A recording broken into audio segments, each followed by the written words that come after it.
उम्र थका नहीं सकती, ठोकरें गिरा नहीं सकती, अगर जिद हो जीतने का तो परिस्थितियाँ हरा नहीं सकती। नमस्कार दोस्तों, आप देखना शुरू कर चुके हैं पायनियर एजू चैनल। हम लोग बात कर रहे हैं जीव जनन कैसे करते हैं और आज एक लेक्चर नंबर 3। तो अभी तक आप लोग इसके पहले लेक्चर यानी जो 2 वीडियो बनाए हम, पहला था कि प्रजनन कैसे होता है, उसका मेथड कैसे कैसे होता है, उसमें हम देखे थे अलैंगिक और लैंगिक। अलैंगिक के सारे मेथड्स थे। अगर उस वीडियो को नहीं देखें तो हम इस डिस्क्रिप्शन बॉक्स में उसका लिंक डाल देंगे, आप वहाँ देख सकते हैं। दूसरे वीडियो हम देखे हैं कि जो पुष्प होते हैं उसमें लैंगिक जनन कैसे होता है, वह हमारा था दूसरा वीडियो, उसका भी हम लिंक इस डिस्क्रिप्शन बॉक्स में डाल देंगे, उसको आप लोग देख सकते हैं। आज हम बात करेंगे मानव जनन कैसे करते हैं या फिर मानव जनन कैसा होता है। ठीक है, चलिए स्टार्ट करते हैं।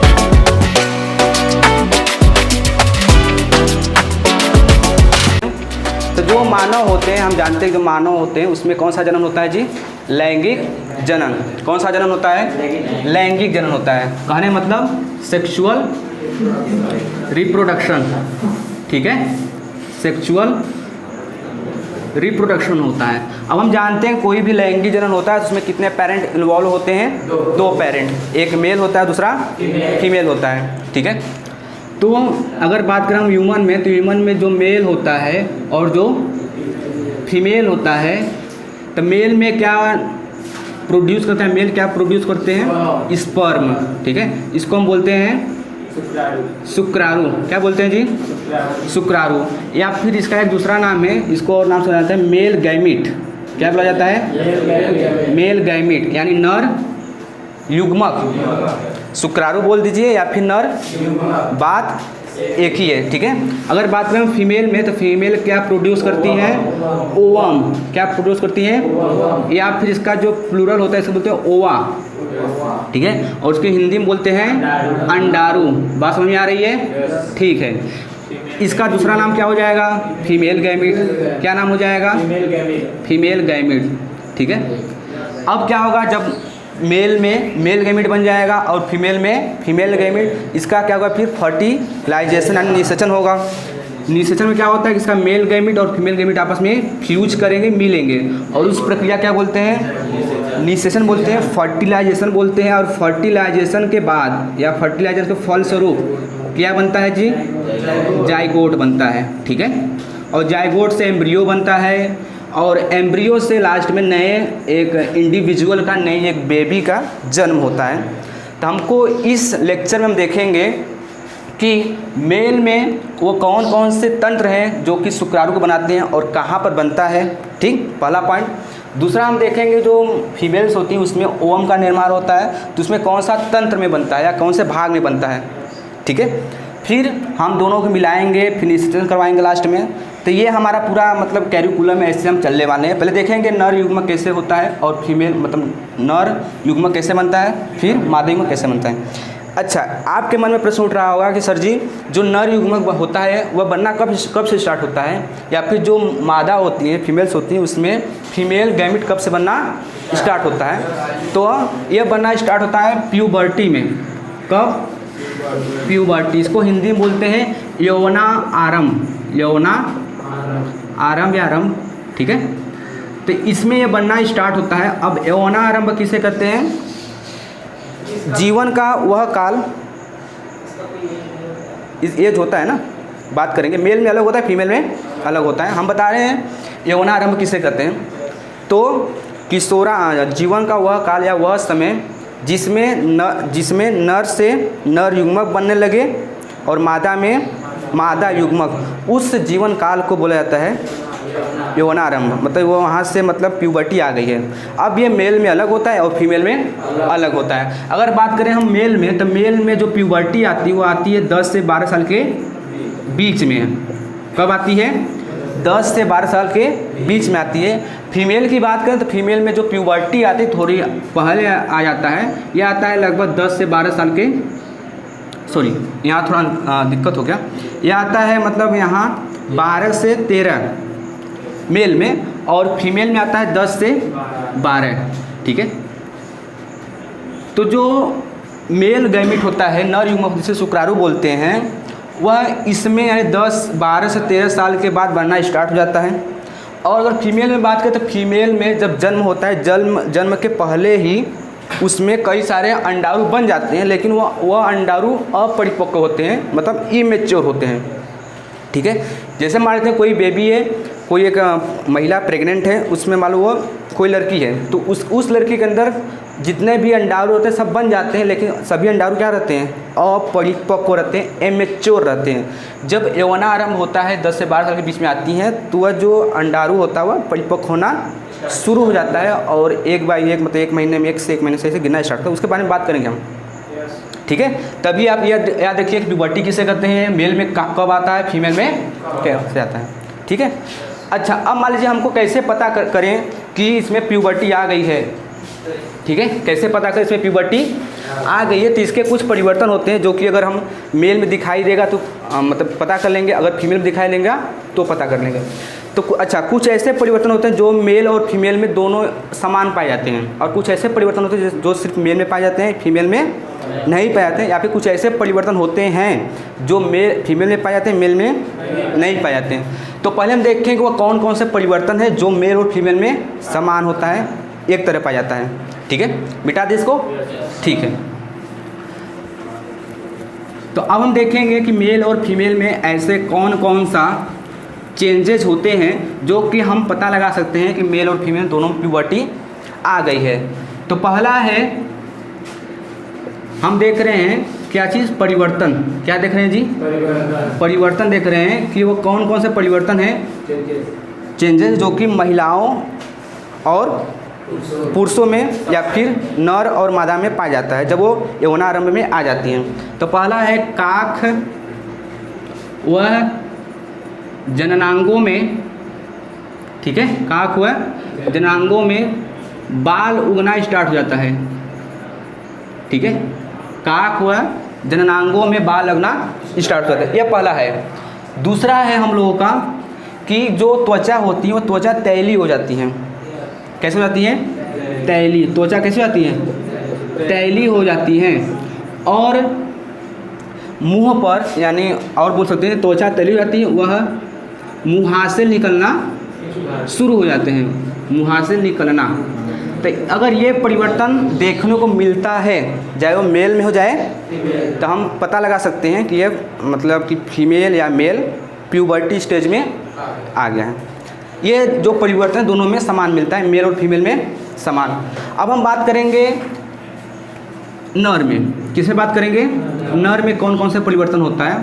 तो नर में परिवर्तन होता है, इसमें अगर हम बात करें पहला, तो पहला कि इसमें जो मतलब जब कोई लड़का अगर पुरुष में बदल रहा है, मतलब यौवनारंभ में आ रहा है, तो उसके अंदर जो आवाज़ होता है वह क्या हो जाता है? भारीपन होने लगता है। ठीक है, भारीपन होने लगता है।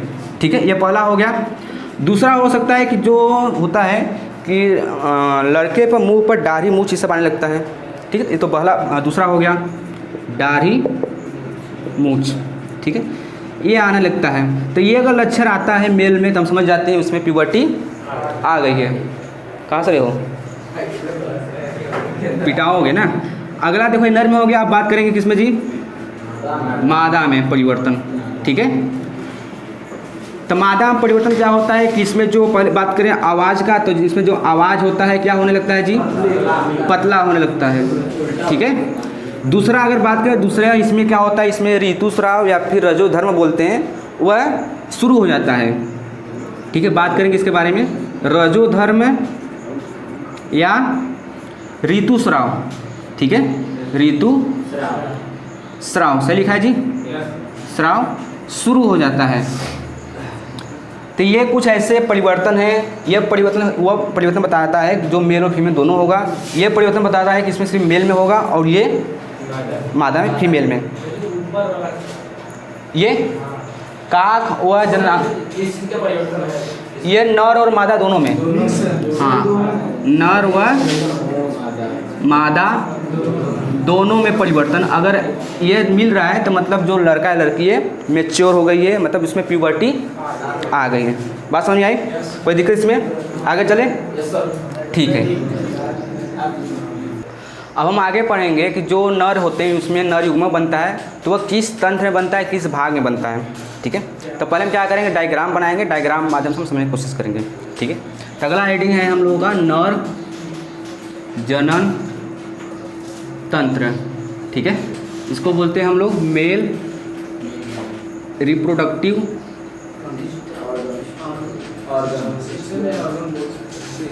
सिस्टम, ठीक है। तो देखिए इसमें कैसा होता है, अगर बात करें मेल में,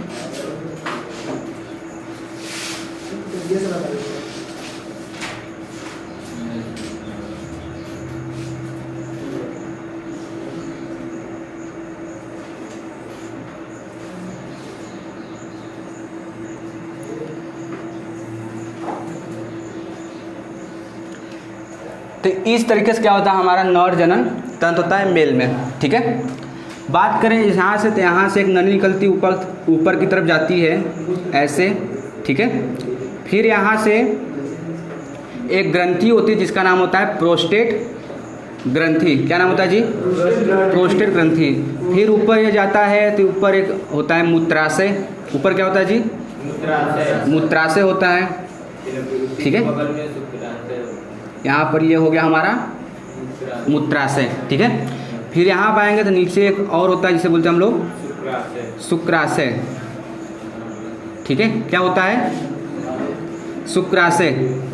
फिर अगर हम यहाँ नीचे आएँ तो यह नीचे जो होता है यह हमारा कहाँ पे जाता है जी? शुक्रवाहिनी में, ठीक है। कुछ इस तरीके से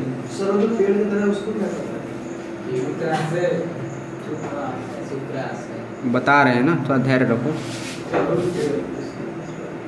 तो ये हमारा इस तरीके से होता है नर जनन तंत्र, ठीक है। इसको हम बोलते हैं शिश्न।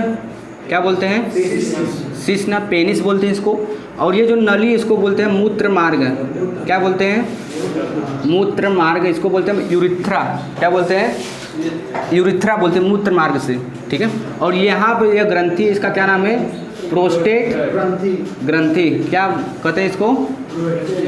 Prostate gland. क्या हुआ? ट्रेट, प्रोस्टेट, सही है, ठीक है। इसको हम बोलते हैं मूत्राशय। क्या बोलते हैं जी? मूत्राशय, ठीक। फिर यहाँ पर इसको क्या बोलते हैं हम लोग? शुक्राशय, ठीक है। फिर यहाँ पाया तो इसको बोलते हैं हम लोग शुक्र वाहिनी। क्या बोलते हैं? शुक्रवाहिनी। और इसको हम बोलते हैं जो बाहर की तरफ जो प्रोटेक्ट करती है, इसको बोलते हैं हम लोग वृषण कोश। क्या बोलते हैं जी? वृषण कोश। और जो इसके अंदर रहता है इसको क्या बोलते हैं हम? वृषण बोलते हैं। आई बात समझ में? क्या बोलते हैं? वृषण। तो ये जो हमारा होता है ये नर जनन तंत्र का संरचना है या डायग्राम है, ठीक है। अगर बात करें पहले, तो पहले यहाँ पर हमारा क्या है? टेस्टिस है। टेस्टिस जो होता है ये अगर बात करें नर में, तो नर में कितने होते हैं? दो, एक पेयर पाया जाता है, मतलब दो संख्या में होते हैं, एक लेफ्ट में और दूसरा राइट में। इसी में हमारा क्या बनता है जी? शुक्राणु का निर्माण होता है। क्या बनता है? शुक्राणु का निर्माण होता है, स्पर्म का फॉर्मेशन होता है। अब इस वृषण को प्रोटेक्ट करने के लिए एक बाहर लेयर पाया जाता है जिसको बोलते हैं वृषण कोश, ठीक है। जब इसमें शुक्राणु बनता है तो यहाँ से होते हुए शुक्रवाहिनी से होते हुए कहाँ पाता है? शुक्राशय में। यहाँ पर जो शुक्राणु होता है कुछ समय के लिए यहाँ रुकता है, कुछ समय के लिए यहाँ पर रुकता है, कहाँ पर? शुक्राशय में। फिर यहाँ से जब निकलता है तो यहाँ से होते हुए, यहाँ से होते हुए यहाँ से यह बाहर निकल जाता है, ठीक है। अब यहाँ देखो जो मूत्र मार्ग है इसको बोलते हैं हम यूरिथ्रा इंग्लिश में। जो ये मूत्र मार्ग है इसमें से दोनों हमारा निकलता है बाहर, यूरिन भी निकलता है और स्पर्म दोनों निकलते हैं। और एक टाइम में सिर्फ एक ही चीज़ पास हो सकता है, ठीक है। एक टाइम में सिर्फ एक ही चीज़ पास हो सकता है। और अगर बात करें ये जो शुक्राणु होता है या फिर जो हमारा वृषण होता है, यह वृषण हमारे शरीर के बाहर पाया जाता है, उदर मतलब उदर के बाहर, उदर के बाहर पाया जाता है, उदर के बाहर और वृषण कोश में पाया जाता है। इसका क्या रीज़न है कि ये शरीर के अंदर क्यों नहीं पाया जाता?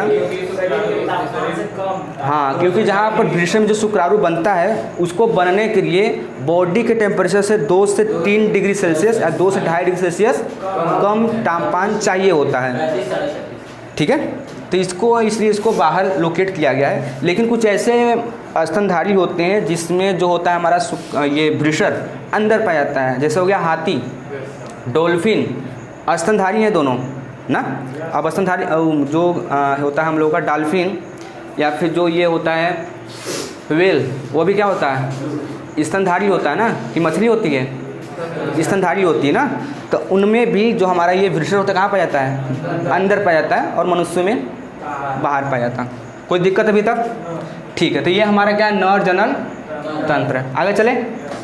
अब अगला है हम लोगों का मानव जनन तंत्र। क्या है, सॉरी, मादा जनन तंत्र। हाँ, फीमेल रिप्रोडक्टिव सिस्टम। अब हम बात करेंगे मादा जनन तंत्र। ठीक है, इसको बोलते हैं फीमेल रिप्रोडक्टिव सिस्टम। ठीक है, तो फीमेल रिप्रोडक्टिव सिस्टम में इसमें क्या पाया जाता है, अगर हम इसकी संरचना की बात करें पहले, तो देखिए इसका कुछ इस प्रकार से दिखाई देती है।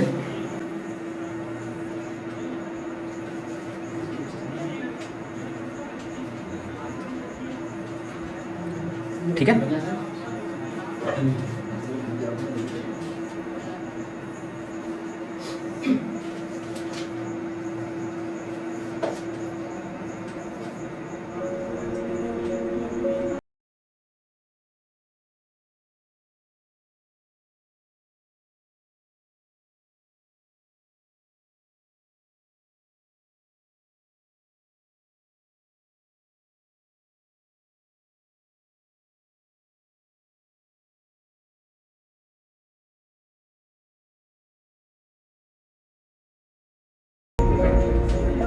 देखिए ये हमारी होती है मादा जनन तंत्र। क्या होती है जी, मादा जनन तंत्र। आई बात समझ में? ठीक है। जैसे अगर बात करें हम नर में या मेल में, तो उसमें शुक्राणु कहाँ बन रहा था, ब्रिशर में, टेस्टिस में। ठीक उसी प्रकार फीमेल में भी यह जो अंडाणु बनता है वह कहाँ बनता है, हमारा अंडाशय में बनता है। कहाँ बनता है, अंडाशय में। इसको बोलते हैं ओवेरी। क्या बोलते हैं? तो जैसे पुरुष में भी दो क्या था, हमारा टेस्टिस था, ठीक उसी प्रकार फीमेल में भी क्या रहेंगे, दो अंडाशय होते हैं, एक लेफ्ट में और एक राइट में। ठीक है, तो ये हमारा अंडाशय हो गया। इसको हम बोलते हैं, जो अंगुली के समान संरचना है, इसको बोलते हैं फिम्बरी। क्या बोलते हैं जी, फिम्बरी बोलते हैं। ठीक है, और ये जो ट्यूब है इसको बोलते हैं हम लोग फैलोपियन ट्यूब। क्या बोलते हैं, फैलोपियन ट्यूब बोलते हैं, अंडवाहिनी हिंदी में बोलते हैं। ठीक है, फैलोपियन ट्यूब इंग्लिश से, अंडवाहिनी क्या है, हिंदी है। और ये जो होता है ये हमारा होता है गर्भाशय। क्या होता है जी, हाँ, इसको बोलते हैं यूटेरस। क्या बोलते हैं इंग्लिश में। ठीक है, और अगर नीचे बात करें तो इसको बोलते हैं हम लोग ग्रीवा। क्या बोलते हैं, और जो नीचे होता है सकरा वाला भाग, इसको बोलते हैं योनी ना, वेजाइना बोलते हैं इंग्लिश में। ठीक, इसको बोलते हैं सर्विक्स। ठीक, तो ये हमारा होता है मादा जनन तंत्र, फीमेल रिप्रोडक्टिव सिस्टम। तो इसमें हमारे दो क्या होते हैं, अंडाशय होता है, और यहाँ पर फैलोपियन ट्यूब होता है, और ये जो हमारा होता है गर्भाशय होता है, ग्रीवा होता है, और यहाँ पर योनि होता है। ठीक है, अब देखिए जो अंडाशय होता है, अंडाशय हम जानते हैं कि क्या इसमें बनता है, अंडाणु बनता है। क्या बनता है, अंडाणु या फिर ओवम। और ये जो ओवम बनता है वह एक महीने इससे बनता है, अगले महीने इससे बनता है, अल्टरनेट क्रम में बनता है। मतलब एक महीने में सिर्फ एक ही निकलता है। ठीक है, लेकिन बात करें मनुष्य में, तो मनुष्य जो नर होते हैं, मेल होते हैं, मेल में एक बार इजैकुलेशन में लगभग 200 से 300 मिलियन शुक्राणु बाहर निकलते हैं। ठीक है, 200 से 300 मिलियन पर इजैकुलेशन स्पर्म्स क्या होते हैं, बाहर निकलते हैं। लेकिन जो बात करें अगर हम लोग किसमें, फीमेल में, तो फीमेल में सिर्फ एक ही निकलता है, वो भी एक महीने में। एक महीने इससे निकलेगा एक, अगले महीने इससे निकलेगा, एक महीने इससे निकलेगा, एक महीने से निकलेगा। आए समझ में? तो ये होता है फीमेल में। तो ये हो गया हमारा अंडाशय। इसके ऊपर आएंगे तो इसको बोलते हैं हम लोग फैलोपियन ट्यूब। फैलोपियन ट्यूब में क्या होता है, जैसे यहाँ पर जो अंडाणु होता है यहाँ से जब बन जाता है तो ऊपर आता है, और जब शुक्राणु यहाँ से आता है तो यहाँ से होते हुए ये भी शुक्राणु कहाँ पर आता है, ऐसे ऐसे गर्भाशय से होते हुए कहाँ पर, फैलोपियन ट्यूब में। तो फैलोपियन ट्यूब एक ऐसा मतलब जगह है जहाँ पर ओवम और शुक्राणु मिलते हैं। तो अगर आपसे क्वेश्चन पूछा जाए कि निषेचन कहाँ पर होता है मनुष्यों में, तो हम बताएंगे फैलोपियन ट्यूब में, ठीक है, अंडवाहिनी में। तो यहाँ पर निषेचन हो जाता है, तब फिर धीरे धीरे क्या बनता है, जाइगोट बनता है, जाइगोट से एम्ब्रियो। तो फिर अगर जाइगोट बन जाएगा, मान लीजिए जाइगोट बन गया, एम्ब्रियो बन गया, तो धीरे धीरे सरकते हुए कहाँ जाएगा, यहाँ पर नीचे आ जाएगा, और नीचे आकर के यहाँ पर गर्भाशय के जो आंतरिक दीवार होती है वहाँ पर ऐसे चिपक जाएगा। तो धीरे धीरे इसमें क्या होता है, विकास करता है, तो धीरे धीरे न्यू बेबी का निर्माण होता है। आई बस समझ। तो ये होता है जब निषेचन हो तब। अगर मान लो निषेचन न हो, मतलब यहाँ से मान लो शुक्राणु न आए, तो क्या होता है, तो यहाँ पर देखो जो महिलाएं होती हैं, जो उनका गर्भाशय होता है, हर महीने ये तैयार किया जाता है ऐसे ऐसे, ठीक है। अब इसको थोड़ा पता है, मतलब नहीं पता है ना गर्भाशय को कि कब शुक्राणु कब नहीं आएगा, तो ये हर महीने जो है कि इसको, इसके वाल को, आंतरिक दीवार को, इसको बढ़िया को बनाया जाता है, ताकि अगर यहाँ जाइगोट बने तो इसको बढ़िया पोषण मिल सके। अब मान लो यहाँ शुक्राणु नहीं आया तो फर्टिलाइजेशन नहीं होगा। जब फर्टिलाइजेशन नहीं होगा तो एम्ब्रियो नहीं बने तो न्यू बेबी का जन्म नहीं होगा।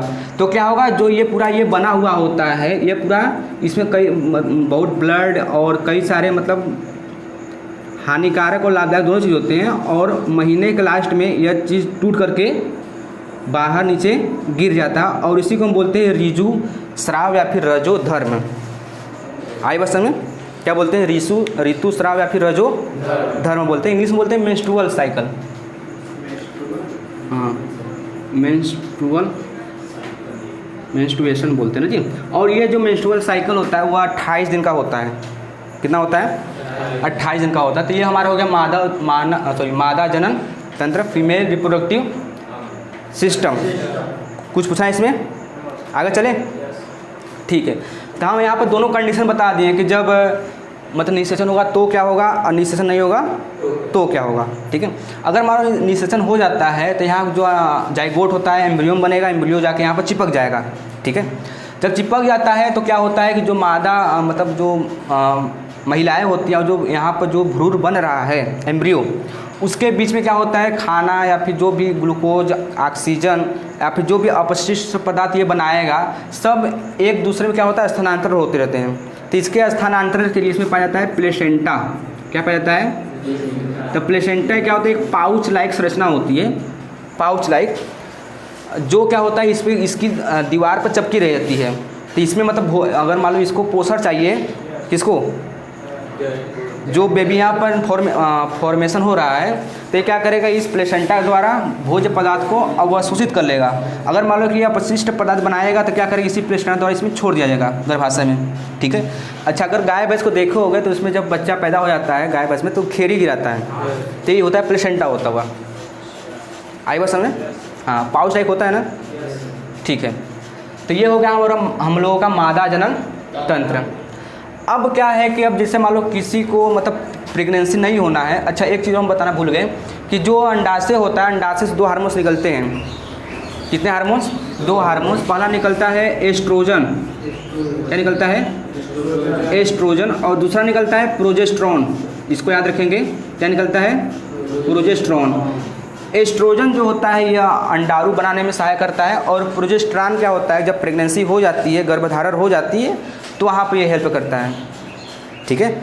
एस्ट्रोजन किस में सहायता करता है, अंडाणु बनाने में अंडाशय से, और प्रोजेस्टेरॉन जब प्रेगनेंसी हो जाए तो उसमें वह मतलब जैसे दुग्ध स्रावर होता है उसमें, है ना, फीमेल से केस में, तो वह कौन कराता है, ये प्रोजेस्टेरॉन होता है। मेल में सिर्फ एक ही हार्मोन निकलता है ब्रिसर से, वो होता है टेस्टोस्टेरोन। कौन सा निकलता है, टेस्टोस्टेरोन, और वह कहाँ पर निकलता है, मतलब कहाँ पर बनता है, वह ब्रिसर में, ठीक है। तो इसको याद रखना है कहाँ बनता है, और उसको याद रखना कहाँ बनता है, याद रहेगा। आगे चले, ठीक है। अब आगे है जैसे कि मान लो किसी महिला को प्रेगनेंसी नहीं करना है, मतलब प्रेग्नेंट नहीं होना है, तो उसके लिए क्या किया, कई सारी विधियां होती हैं जिससे क्या होता है, गर्भधारण नहीं होता, तो उसको बोलते हैं गर्भरोधन। क्या बोलते हैं? गर्भरोधन। तो गर्भरोधन किसे कहते हैं? गर्भधारण से रोकने के लिए जिस विधि का उपयोग की जाती है उसको बोलते हैं गर्भ। इसकी कई सारी विधियाँ होती हैं, ठीक है। पहला इसमें होता है जैसे हम लोगों का यांत्रिक विधि, क्या होता है? यांत्रिक विधि। दूसरा होता है हम लोगों का रासायनिक विधि। तीसरा होता है IUCD।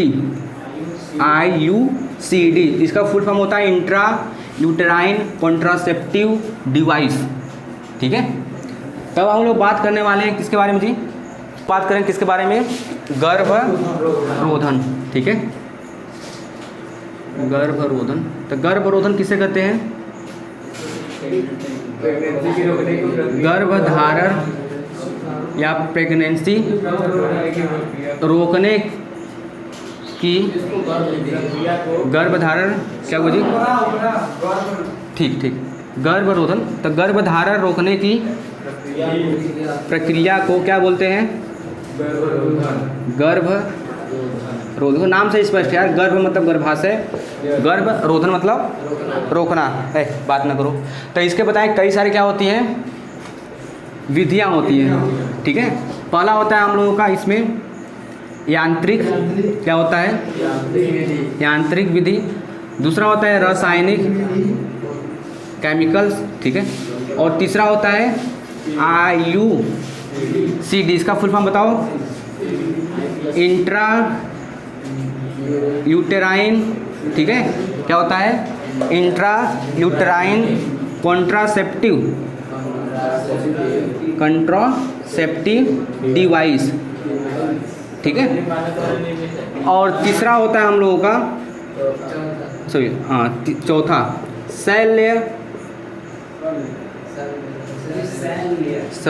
शल्य ना तकनीकी, ऑपरेशन बोलते हैं जी, शल्य क्या बोलते हैं? Operation method. तो यांत्रिक में क्या होता है कि इसमें हम मतलब कोई ऐसा अवरोध बनाते हैं जिससे मतलब जो स्पर्म और अंडाणु मिल ना पाए, ठीक है। तो इसके लिए उपयोग किया जाता है कंडोम, ठीक है। क्या उपयोग किया जाता है? कंडोम। तो ये किस में आता है हम लोग का? यांत्रिक तकनीकी में आता है, यांत्रिक विधि में आता है, ठीक है। अगला होता है हम लोगों का क्या चीज़? रासायनिक। तो रासायनिक में क्या होता है? हम ऐसे दवाओं को यूज़ करते हैं जिसमें क्या होता है जो अंडाणु बन रहा है वह ना बने, तो किस में आ जाएगा जी?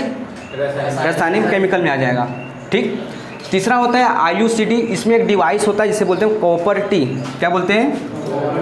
कॉपर टी, ठीक है। तो ये जो कॉपर टी होता है ये महिलाओं के जो गर्भाशय होते हैं उसमें इंजेक्ट किया जाता है। तो उससे क्या होता है जो भी शुक्राणु अंदर जाता है उसको मार देता है, मतलब वो मतलब अंडाणु से नहीं मिल पाता, ठीक है।